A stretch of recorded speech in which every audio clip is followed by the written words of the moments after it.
Hello, everybody, and we are back for another edition of the Indiana State Police Roadshow.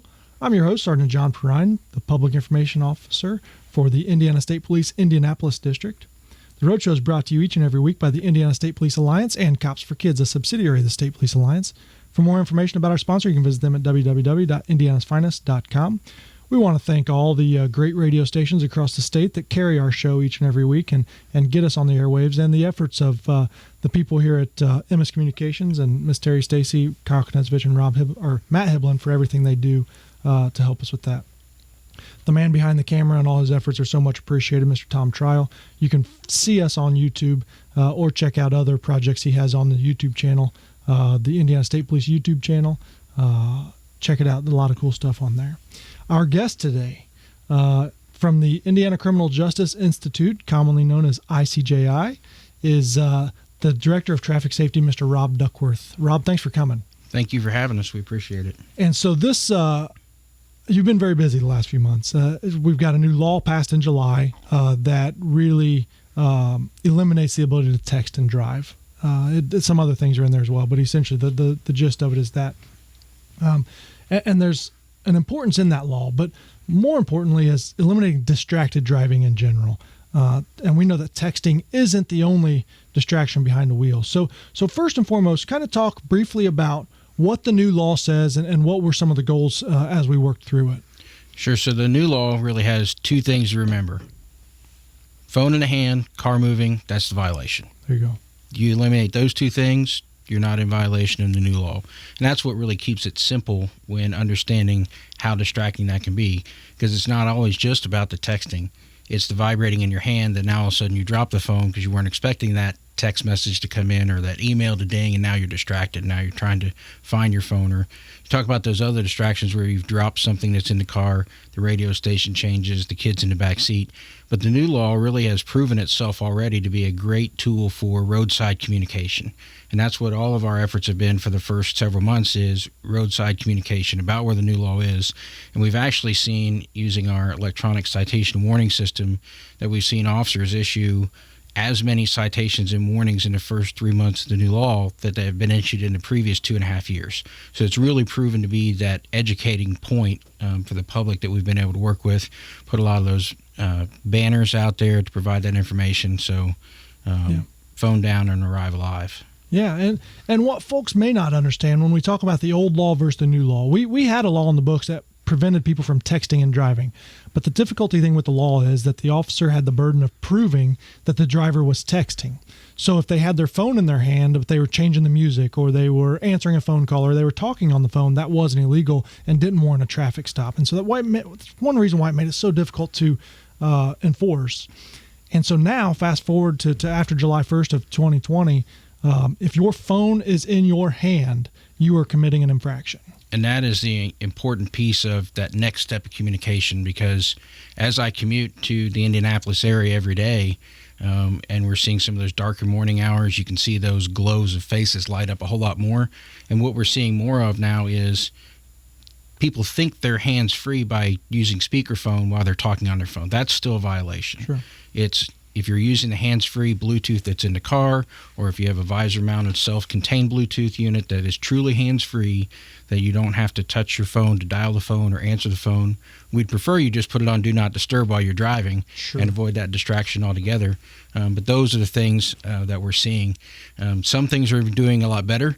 I talked to an officer from Fishers here last month in the very early stages of this, and he said he pulled up next to a vehicle at a stoplight, and there was a lady talking on her phone, and she looked over and saw him and just let go of the phone and let it hit the ground because she knew. Yep. She knew what the law was, and now there was just that visual presence and understanding of how important it is shows how some of the early messaging has been effective for some to understand what the law is. And, I can equate that to the seatbelt law. I mean, I pulled up still to stoplights and somebody's not wearing their seatbelt and they try to do the sneaky, my shoulder itches or whatever.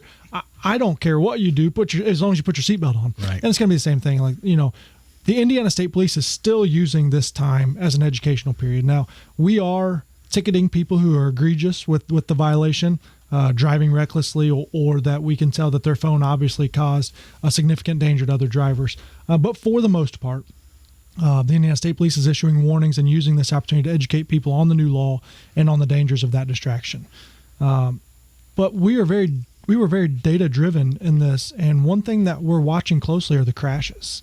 We know that in 2019 there was around 10,000 distracted driving crashes in Indiana, and we can only hope that number is going to go down. We do. We hope that it's because of the importance of understanding that simple piece that people relate to with that distracted driving. But it's those other distractions that we were alluding to earlier of distracted is distracted. Whether you're eating in the car, whether you're putting makeup on in the car, visor down and we're putting eyeliner on, we've obscured our area of vision. And I think that the data when we see pedestrian crashes now at an all-time high in Indiana, hopefully with these new efforts in reducing distracted driving, we'll see a part of that reduction go down for the pedestrian crashes as well, as more folks are aware of their surroundings while traveling. Well, we want people to keep in mind as well as if you're involved in a crash, a serious crash or a minor fender bender, part of that crash investigation often includes the examination of cell phone records. And so maybe it doesn't happen right away right there at the scene, but as that investigation unfolds, we're going to look to be able to tell if you were on your phone and if that could have potentially contributed to that crash. And that could be not only legally troubling for you, but also civilly as well. Absolutely. When we see, for years and years, one of our all-time identifying items is ran off road right in crashes. Mm-hmm. And we wonder in our minds, how many times was it that distracted driving that we just didn't take that step to do that look and make that connection. And with traffic safety, it's a game of seconds and pounds. That's what creates the force that creates some of these tragic crashes with how fast we're going and how heavy some of these vehicles actually are. And you talk about going from, I ran off the road and wrecked my car, well, another half a second or second earlier, and now you're in a civil situation where you've seriously hurt someone else because you were operating while distracted.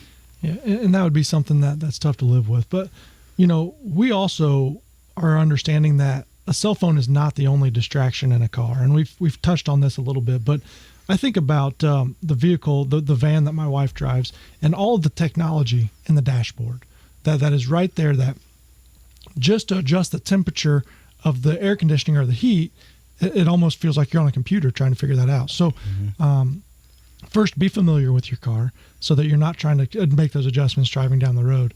But really do your best to eliminate every single distraction you can, because every second that your focus is not on the road, every split second that it's not on the road, is a potential dangerous situation for you or somebody else. It absolutely is. And when we see those distractions from new technology, something that people may not consider, as we've had some more limited travel here in the early part of this year, but rental vehicles. You really need to familiarize yourself if you get into an unfamiliar vehicle, such as a rental vehicle.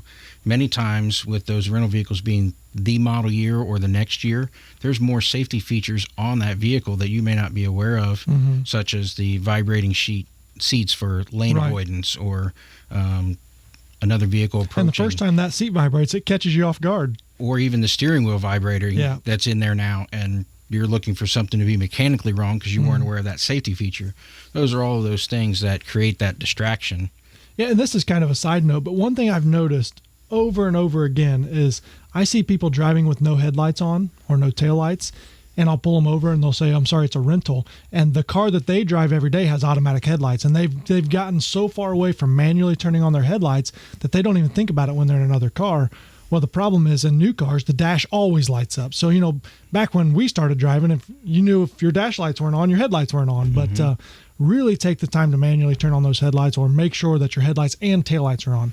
Yeah, that old reminder of windshield wipers on, headlights on, it's still true today. That's right. To be visible out there on the roadways. Well, a lot of times what happens is it's not dark enough to manually kick on those, like when it's foggy or rainy, like you said. And we have people driving around with no headlights, and it's really dangerous. So I know that's a little off topic, but just kind of a segue into that. So what has happened in the month of October? Governor Holcomb has kind of taken an initiative to make October a distracted driving awareness month. So we've done a couple different things. We've pushed out information. We've provided banners to be placed out into different community areas through our local traffic safety partnerships. So it's kind of exciting because October 1 is our new fiscal year, so it's our new traffic safety grants. So we just released around $2.8 million of funding to local law enforcement, so they'll be releasing their information out too, along with just under $1.1 million to the Indiana State Police to engage in our traffic safety efforts. So that was a key time to really kick off the distracted driving as we're getting this new funding, and we're beginning those pieces to get that distracted driving awareness out as it relates to the new law. But we're also working with schools now that they're back in session with our Rule the Road program to get that specific demographic, that early 20s. Those are some of our highest crash ratings with these severe crashes that we're seeing, both with the distracted and still the impaired driving. So we want to get in contact with them and engage them early as well. And I want parents to know that we are educating elementary age kids on this topic. And so I don't want them to be surprised when they say that Trooper John came to their school today, and the next time they're driving, they put their phone in their hand. I want the kid to say, Mom or Dad or Aunt, Uncle, Grandma, Grandpa, that's illegal and that's dangerous. Yep. Because that may be the reminder you need. Remember, your kids are watching. And if you're doing it, they're going to develop the same habits. And when they're 16 and you turn them loose in a car, they're going to think it's okay to put that phone in their hand or whatever else distractions they have. Every reminder that we can get into everybody's mind, whatever it is that clicks for them. We try every different way we can get it to be important to them, to realize where it is. It's just like with the seatbelt part. We've used click it or ticket for years, and now we use a theme of click it to live it. Yeah. It's your life. Do it for your life. Take that small little step that could make your life that much more successful and not have such a tragic occurrence because we didn't do a simple thing. Yeah, the goal of this isn't to write tickets. We don't want the consequence, your thought of the consequence being, I'm not going to do this because I'm going to get a ticket. Of course, if that's what it takes, that's what it takes.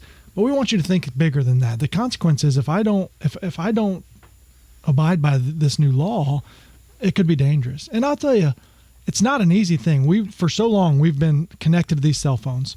And part of that is being able to talk while you drive. And we're not taking that away. You can still talk to somebody while you drive. Although that's not recommended, it's still not 100% safe. It's safer than having your phone in your hand. But you have to do it hands-free. That means both of your hands have to be capable of being on the steering wheel, using your turn signal. You've got to be able to operate your car with two hands. And that would be one of those pieces that we would encourage our law enforcement officers to be that good example, because there isn't an exemption in this law for law enforcement. It applies to everybody. Phone in the hand, vehicle moving, we're in violation, and we need to be following the law to set forth those best examples. And Rob, I also think it's important to note that if there's an emergency situation and you need to dial 911, that is one of the exemptions.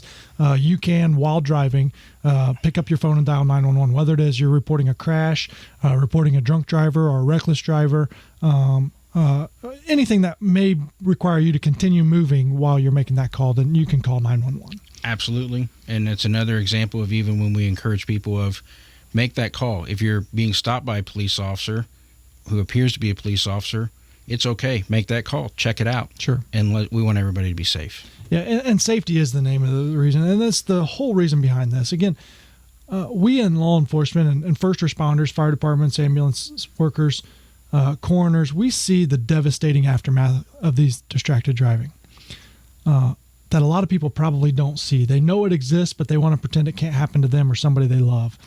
And those are the images that we don't get out of our minds. And we can't help but think how preventable that crash was, or these crashes are, if people would just eliminate the distractions and focus on driving. And it's one of those pieces that they can think of their family, save your family that unknown question. Can't tell you how many crashes that I worked in my law enforcement career over 20 years that were a fatal crash. We're not going to get that answer. But there's a cell phone in the vehicle. There wasn't anybody else involved. And that's always that unknown question of, were they texting? And as technology improves, maybe we find those answers for them. But you can just avoid it altogether and spend that time with your family instead. Yeah, it's unfortunate, but the law is there. If you're driving a car, you can't have your phone in your hand. People often ask, well, what if I'm using my phone for a GPS? If your phone is mounted on the dash or whatever, that's acceptable. People say, well, what if I need to reach up and push the button to answer the phone or to end a call or something like that? And I would say that that's when discretion is going to come in for the law enforcement officers. But we're looking for that driving behavior change. Our guest today has been Rob Duckworth, the Director of Traffic Safety for the Indiana Criminal Justice Institute. We've been talking about distracted driving and the importance of putting that phone down when you drive. It's not going away, so please, everybody, put it down and drive safely.